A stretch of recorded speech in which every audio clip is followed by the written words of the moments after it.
चलिए सीधे मुद्दे पर आते हैं। राजस्थान के एक छोटे से कस्बे में हर साल लाखों करोड़ों लोग ऐसे ही नहीं पहुंच जाते हैं। इसके पीछे एक बहुत बड़ा सांस्कृतिक और आध्यात्मिक रहस्य है। एक ऐसा महाआकर्षण जो सदियों से लोगों को अपनी तरफ खींच रहा है। आज के इस एक्सप्लेनर में हम उसी ऐतिहासिक और भावुक यात्रा पर चलेंगे और ये समझेंगे कि कैसे एक महान योद्धा एक पूजनीय देवता बन गए। हारे का सहारा, बाबा श्याम हमारा। अब देखिए, ये लाइन ना सिर्फ कोई स्लोगन नहीं है, ये करोड़ों लोगों का एक बहुत ही गहरा अटूट विश्वास है। मतलब जरा सोचिए, जब लाइफ में सारे दरवाजे बंद हो जाते हैं, जब हर तरफ से सिर्फ निराशा हाथ लगती है, तब ये एक ऐसी चौखट है जहां से उम्मीद की सबसे बड़ी किरण नजर आती है। ये उस इमोशनल कनेक्शन की बात है जहां इंसान अपनी हार को भी खुशी खुशी स्वीकार कर लेता है, क्योंकि उसे पता है कि अंत में उससे संभालने वाला कोई है। तो अब सवाल ये उठता है कि आखिर ये बाबा श्याम हैं कौन? मतलब आज के दौर में जो इतनी अपार श्रद्धा हमें देखने को मिलती है, उसके पीछे का प्राचीन रहस्य क्या है? कैसे पुराने समय के एक योद्धा को स्वयं भगवान श्री कृष्ण ने अपना नाम और अपनी सारी शक्तियां दे दी? चलिए आज इसी रहस्य से पर्दा उठाते हैं। तो चलिए हमारी इस कहानी के पहले हिस्से की तरफ बढ़ते हैं, कलयुग के जागृत देवता। ये पूरी गाथा ना एक ऐसे महान योद्धा के इर्द गिर्द घूमती है जिसने अपने जीवन का सबसे अनोखा, सबसे बड़ा दान दिया था, अपने ही शीश का दान।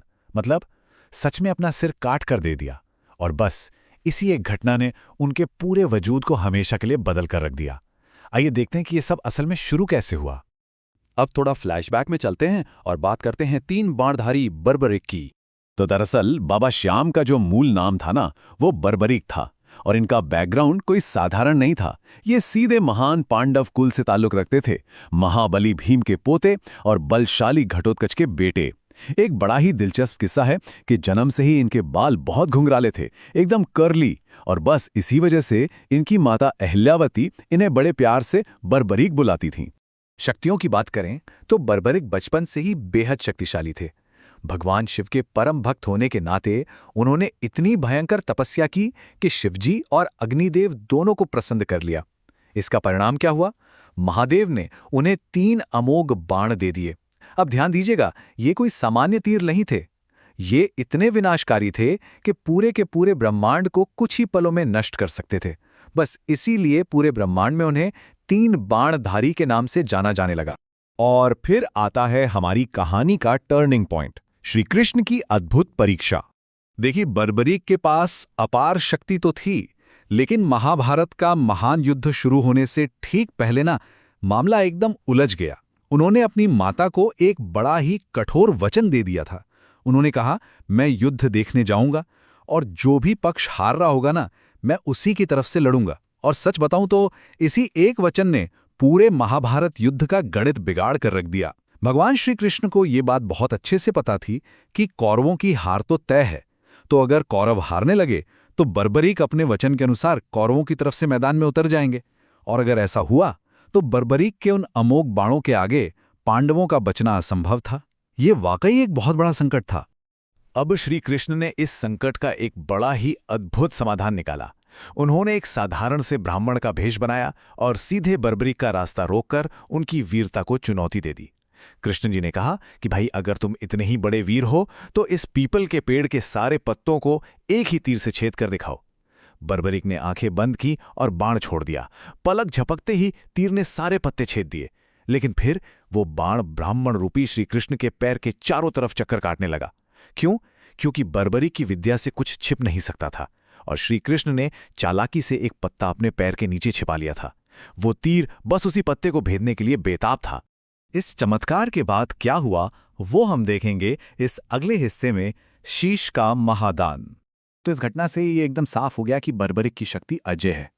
अब उनकी ये अचूक ताकत देखकर उस भेज बदले हुए ब्राह्मण ने सबसे बड़ा दान मांग लिया। कोई सोना चांदी नहीं, बल्कि उन्होंने सीधे बर्बरिक का शीश ही मांग लिया। बर्बरिक तुरंत समझ गए कि कोई साधारण ब्राह्मण इतना भयानक दान तो मांग ही नहीं सकता। उन्होंने तुरंत उस ब्राह्मण से हाथ जोड़कर प्रार्थना की कि कृपया अपने वास्तविक दिव्य रूप में दर्शन दीजिए। और जब श्रीकृष्ण अपने असली रूप में आए तो बर्बरिक का समर्पण सच में रोंगटे खड़े कर देने वाला था। उन्होंने बिना एक पल का संकोच किए फाल्गुन मास की द्वादशी को खुशी खुशी अपना सिर काटकर उनके चरणों में रख दिया। लेकिन उनकी एक आखिरी इच्छा थी, वो पूरा महाभारत युद्ध अपनी आंखों से देखना चाहते थे। श्री कृष्ण ने उनके इस परम त्याग का पूरा सम्मान किया। उन्होंने उस शीश को अमृत से सींचा और कुरुक्षेत्र के पास सबसे ऊंचे स्थान पर स्थापित कर दिया, ताकि बर्बरिक का वो अमर शीश उस पूरे महासंग्राम का साक्षी बन सके। अब आते हैं उस हिस्से पर जो आज भी सबसे ज्यादा प्रासंगिक है, श्याम, हारे का सहारा। तो यहां जो सबसे ज्यादा समझने वाली बात है ना, वो ये है, युद्ध खत्म होने के बाद पांडवों के अंदर एक अजीब सा अहंकार आ गया। उन्हें लगने लगा कि भाई हमने अपने दम पर अर्जुन के तीरों और भीम की ताकत से ये युद्ध जीता है। तब बर्बरिक के उस अमर शीश ने, जिसने सबसे ऊंचाई से एकदम निष्पक्ष होकर पूरा युद्ध देखा था, उनका ये सारा भ्रम तोड़ दिया। शीश ने साफ साफ घोषणा की कि इस युद्ध में न अर्जुन के तीर काम आए, न भीम की ताकत। ये जीत तो पूरी तरह से सिर्फ और सिर्फ श्रीकृष्ण की नीति और उनके सुदर्शन चक्र ने ही दिलाई है। बर्बरी के इस परम सत्य और सर्वोच्च त्याग से श्रीकृष्ण इतने खुश हुए कि उन्होंने महाभारत का सबसे बड़ा वरदान दे डाला। उन्होंने कहा, हे बर्बरीक, कलयुग में तुम मेरे खुद के नाम श्याम से पूजे जाओगे, और जो कोई भी इंसान हारे हुए मन से तुम्हारी चौखट पर आएगा, तुम उसका उद्धार करोगे। और दोस्तों, बस यही वो मोमेंट था जब वो हमेशा के लिए हारे का सहारा बन गए। ये वरदान मिल गया कि अगर कोई इंसान दुनिया से हार कर भी सच्चे मन से वहां पहुंच गया, तो उसका बेड़ा पार होना निश्चित है। चलिए अब इस पूरी टाइमलाइन को आज से कनेक्ट करते हैं और बात करते हैं खाटू धाम के रहस्य की। पौराणिक काल की वो महान गाथा ना आज राजस्थान की सीकर जिले में खाटू धाम के रूप में बिल्कुल जीवंत है। इसके मिलने की कहानी भी बड़ी चमत्कारी है। ऐसा माना जाता है कि कलयुग में उस जगह पर एक गाय के थन से अपने आप चमत्कारिक रूप से दूध बहने लगा था।